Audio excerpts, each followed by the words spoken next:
नमस्कार विद्यार्थी मित्रांनो, आज आपण एका वेगळ्या विषयासह आलेलो आहोत. विषय आहे की जॉब करत MPSC करावी का. ठीक आहे, विषय काय आहे तर MPSC करावी का जॉब करत. तर आपण ह्या विषयावर लाईव्ह सेशनमध्ये बऱ्याच वेळा चर्चा केलेली आहे. तरी काही विद्यार्थी म्हटले की सर याचा एक यूट्यूबवर व्हिडिओ करून टाका, म्हणजे तो सर्वांना पाहता येईल जे की लाईव्ह सेशनला अटेंड करू शकत नाहीत. तर एक लक्षात घ्या की बरेच विद्यार्थी असे असतात की जे घरची जबाबदारी सांभाळून दिवसभर जॉब करून रात्री काय करतात तर आपलं MPSC पोस्टचे स्वप्न पाहतात. ठीक आहे, तर हे स्वप्न खरंच शक्य आहेत का, ते कशाप्रकारे आपल्याला पूर्ण करता येईल, किंवा जे जॉब करत आहेत त्यांचं मोटिवेशन काय असलं पाहिजे जॉब करता करता ड्रीम पोस्टचं. एक लक्षात घ्या, तुम्ही जर वेळेचं नियोजन जर व्यवस्थित केलं, ठीक आहे, तुम्ही वेळेचे जर नियोजन जर व्यवस्थित केलं ना तर ही परीक्षा शक्य आहे. भले हे मी असंच म्हणत नाही, कारण की याची बरेच उदाहरणं आहेत ज्यांनी वेळेचं योग्य नियोजन करून जॉब करत करतसुद्धा पोस्ट मिळवलेली आहे. ठीक आहे, मग आता वेळेचं नियोजन कसं करायचं आपल्याला पाहायचं आहे. आता बरेच विद्यार्थी मला विचारतात की सर जॉब करत असताना आम्हाला काय होतं की थोडासा कंटाळा आल्यासारखं होतं, जॉब करून आमचं मोटिवेशन थोडंसं कमी होतं किंवा थोडा फोर्स लागत नाही. तर जे जॉब करतात ना त्यांचं एकच मोटिवेशन असलं पाहिजे, आपल्याला जर आत्ता जो जॉब करतो जॉब करायचा नसेल, ह्याच्यापेक्षा बेटर लाईफ हवी असेल तर आपल्याला ह्यातून बाहेर पडायचं आहे. म्हणजे हा जॉब जो करतो तो जॉब क्विट करणे हेच त्यांचं खूप मोठं मोटिवेशन असणार आहे. ठीक आहे, आता हे मोटिवेशन झाल्यानंतर आपल्याला काय करायचं, ॲक्च्युअल प्लॅनिंग कसं असलं पाहिजे, मायक्रो प्लॅनिंग आपल्याला ह्याच्यामध्ये करावं लागणार आहे. जॉबवाल्यांसाठी परिस्थिती अशी आहे की 6 बॉल 6 सिक्स पाहिजेत. ठीक आहे, 6 बॉलमध्ये 6 सिक्स हवे आहेत त्यांना, तर त्यांना एकही बॉल मिस करून चालणार नाही आहे. त्यामुळे त्यांनी काय करायचं तर मायक्रो प्लॅनिंग करायचं आहे. तर मायक्रो प्लॅनिंग करत असताना त्यांनी पहिल्या टप्प्यात काय करायचं सांगतो तुम्हाला. पहिल्या टप्प्यात त्यांनी सकाळी 2 तास त्यांनी वेळ काढायचा आहे काही करून. तुम्हाला 8 ते 10 तासाच्या वर जॉब नसणारे अशा अपेक्षा करूया. येण्या जाण्याचं ट्रॅव्हलिंग पकडून तुम्हाला मॅक्स टू 12 तास तुमचे जॉबमध्ये जातात असं आपण पकडूया. त्यानुसार सुद्धा तुमच्याकडे 12 तास शिल्लक राहतात. 24 तासाचा वेळ आहे. 12 तासामधले तुम्ही तुमचं दैनंदिन काम करू शकता 7 ते 8 तासामध्ये, मॅक्स झोप वगैरे 6 तासाची घेऊन. त्यामुळे सकाळी 2 तास तुम्हाला काढणं मस्ट आहे आणि संध्याकाळी तुम्हाला 2 तास काढणं मस्ट आहे. मी म्हणतो संध्याकाळी 3 तास काढा. तुम्हाला एकूण 5 तास अभ्यास करणं गरजेचं आहे. ठीक आहे, जॉबवाल्यांसाठी इथं तुम्ही 2 तास किंवा 3 तास तुम्ही तुमच्या वेळेनुसार ॲडजस्ट करू शकता. पण तुम्हाला काय करायचं की सकाळी 2 तास, संध्याकाळी 2 किंवा 3 तास तुम्हाला वेळ द्यायचा आहे तुमच्या अभ्यासासाठी. आता याच्यामध्ये मायक्रो प्लॅनिंग आपण करूयाच, पण त्याच्या अगोदर तुम्हाला मी सांगतो की तुम्ही जो ट्रॅव्हलिंग वेळ आहे तुमचा जॉबला जाण्यासाठी, ठीक आहे, जॉबला जाण्याचा जो ट्रॅव्हलिंग वेळ आहे तो तुम्हाला ॲक्च्युली यूट्यूबचे व्हिडिओ पाहण्यात घालवायचा आहे.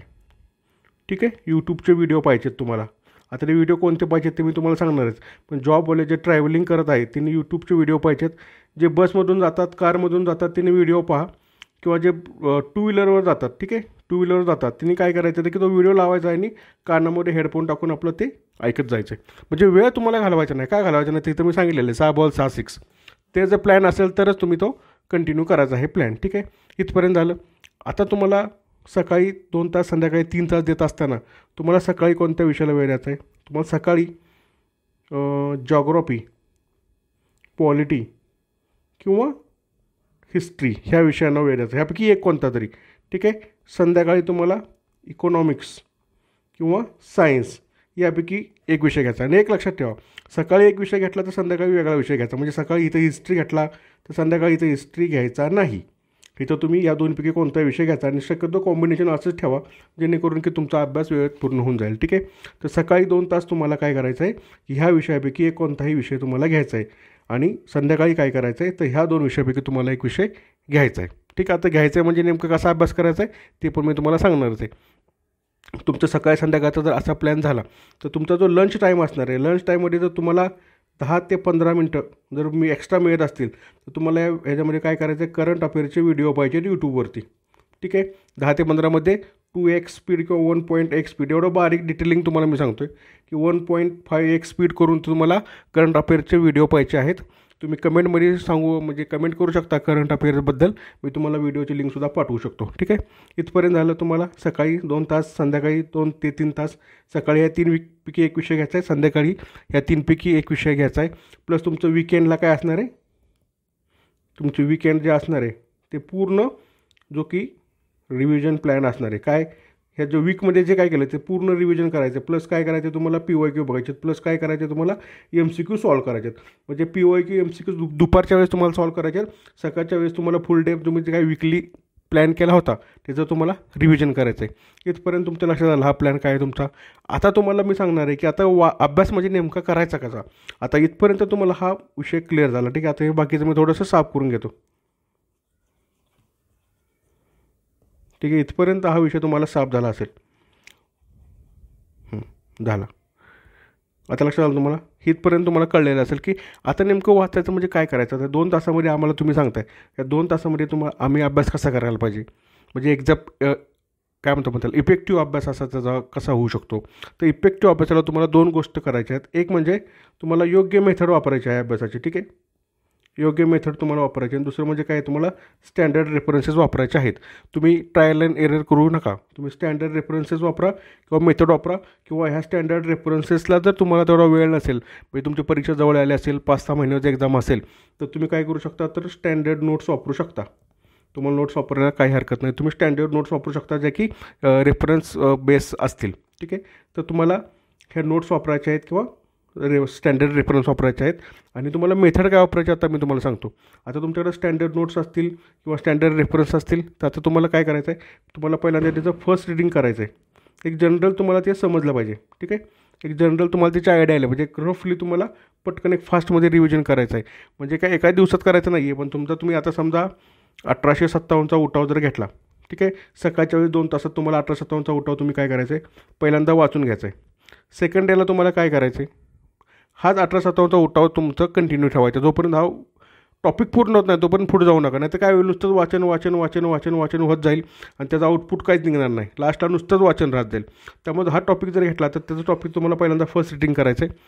त्यानंतर सेकंड स्टेप तुम्हाला काय करायची, सेकंड स्टेप तुम्हाला ह्याच्यावर आलेले PYQ बघायचे. भले ही सेकंड स्टेप दुसऱ्या दिवशी गेली तरी चालेल, काय काळजी करायची गरज नाही. म्हणजे 2 तासामध्ये तुमचा 1857चा उठाव वाचून झाला तर दुसऱ्या दिवशी तुम्ही काय करायचे, त्याचे PYQ बघायचे. प्लस थर्ड स्टेज काय करायचे, त्याचं सेकंड रीडिंग करायचे. आणि त्याची फोर्थ स्टेज काय असणार आहे तुम्हाला, तर त्याचे शॉर्ट नोट्स काढायचे आहेत तुम्हाला, ठीक आहे. Short notes. आणि फिफ्थ काय असणार आहे, तुम्हाला यूट्यूबचे व्हिडिओ पाहिजेत, ठीक आहे. तिथे लिहितो मी पूर्ण यूट्यूब व्हिडिओ. तुम्हाला पहिल्यांदा काय करायचं आहे, फर्स्ट रीडिंग करायची आहे, फक्त कन्सेप्ट समजून घ्यायचे आहे. दुसऱ्या वेळेस की ह्या टॉपिकवरती आलेले PYQ बघायचे आहेत. बाजारामध्ये 21,000 प्रश्नसंच टॉपिक वाईज PYQ आहेत, तो तुम्ही विकत घेऊ शकता. त्यानुसार तुम्हाला अजून सोपं जाईल. तुम्हाला PYQ बघायचे हार्डली 10 ते 15 मिनटं लागतील. त्यानंतर तुम्हाला काय करायचं, सेकंड रीडिंग करायचं ह्याचं टॉपिकचं, जे की फर्स्ट रीडिंगला थोडा वेळ लागेल, सेकंड रीडिंगला थोडं फास्ट होईल. तुम्ही फर्स्ट रीडिंग केलं, PYQ बघितले, सेकंड रीडिंग केल्यानंतर तुम्हाला नेमकं काय करायचं, शॉर्ट नोट्स काय कोणत्या पद्धतीच्या काढायच्यात त्या कळतील. किंवा तुम्ही मार्केटमधून जर शॉर्ट नोट्स घेतले असतील त्याच्यामध्ये काय करा, त्याच्यामध्ये व्हॅल्यू ॲडिशन करा. जर व्हॅल्यू ॲडिशन करायची गरज नसेल तरी पण त्या नोट्स आहेत त्याच्या वापरल्या तरी चालतील. लास्टला काय करायचं की तुम्हाला यूट्यूबचे व्हिडिओ बघायचे आहेत सेम टॉपिकवरती. आता यूट्यूबला इतकं मटेरियल स्वस्त आहे, फ्री आहे की तुम्हाला, आणि त्याचं काय म्हणतो आपण त्याला विपुलता पण भरपूर आहे. त्यामुळे 1857चा उठाव जर तुम्ही यूट्यूबला टाकलं तर तुम्हाला बरेच व्हिडिओ मिळतील. तसेच तुम्हाला प्रत्येक टॉपिकचे यूट्यूबला फ्री व्हिडिओ आहेत, ते व्हिडिओ एकदा बघून घ्यायचे, ठीक आहे. म्हणजे आपल्याला फीज किती, 0 फीजमध्ये सर्व कार्यक्रम आपला होईल. पुन्हा एकदा मी रिव्हिजन मारतो तुम्हाला काय करायचे, जे की जॉब करत आहेत त्यांनी. जॉब करत असल्याने पहिल्यांदा लक्षात ठेवायचं आहे की टाईम मॅनेजमेंट त्यांना जमलंच पाहिजे. सकाळी 2 तास त्यांनी काढायचे आहेत, संध्याकाळी 2 ते 3 तास त्यांनी काढायचे आहेत. त्यामध्ये सकाळी जॉग्राफी, पॉलिटी, हिस्ट्रीपैकी एक विषय घ्यायचा आहे, संध्याकाळी इकॉनॉमिक सायन्सपैकी त्यांनी फक्त एक विषय घ्यायचा आहे. ते करत असताना ट्रॅव्हलिंगमध्ये त्यांनी काय करायचं आहे, तर यूट्यूबचे व्हिडिओ बघायचे आहेत. यूट्यूबचे व्हिडिओ कोणते बघायचे आहेत, तर जे टॉपिक सकाळी वाचलेलं आहे त्या संदर्भातचे व्हिडिओ बघायचे आहेत. मी आता इथं सांगितलेलं आहे, हा जो पॉईंट आहे तो ट्रॅव्हलिंगमध्ये तुम्हाला वापरायचा आहे. लंचमध्ये तुम्हाला करंट अफेअर 10 ते 15 मिनटाचे 1.5x करून व्हिडिओ पाहायचे आहेत.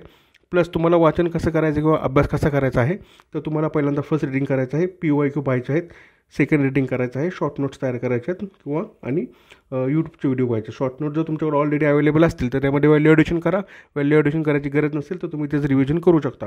प्लस तुम्हाला विकेंडला काय करायचं आहे, तर विकेंडला तुम्ही हा आठवड्याभरात जो काय अभ्यास करणार आहे ह्या विषयांचा, तो विषयांचा अभ्यास करत असाल त्याची पूर्ण रिव्हिजन मारायची आणि तेच PYQ आणि MCQ सोडवण्याची प्रॅक्टिस करायची, ठीक आहे. जॉब करण्यासाठी हा प्लॅन चांगला आहे, होऊ शकतो. फक्त एक लक्षात ठेवा, जोपर्यंत एक टॉपिक पूर्ण होत नाही, ही स्टेप 5 स्टेप मेथड ही जी मेथड सांगली ह्या मेथडने तो टॉपिक जोपर्यंत पूर्ण होत नाही तोपर्यंत पुढचा टॉपिक घेऊ नका. कारण की आपल्याला 6 बॉल 6 सिक्स करायचे आहेत. भले तुमचा 60% जरी सिलेबस कवर होत असेल तरी तेवढा झाला तरी चालेल, पण तो परफेक्ट होणे गरजेचं आहे.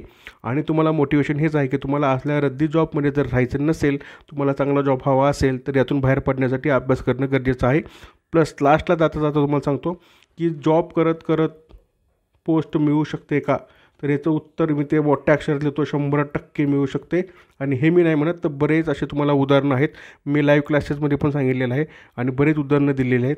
त्यामुळे तुम्ही 100% मिळू शकतात. हा व्हिडिओ जे जॉब करणारे कोण आहेत त्यांच्यापर्यंत पोचवा, कारण की त्यांनाही चांगला प्लॅन मिळावा. आणि जे जॉब करत आहेत त्यांनी कमेंट करा, जेणेकरून की तुमचा एखादा ग्रुप जर होत असेल तर आपण फ्युचरमध्ये तुमचा ग्रुप तयार करण्यासंदर्भात तसा विचार करूयात. ठीक आहे, धन्यवाद, थँक्यू.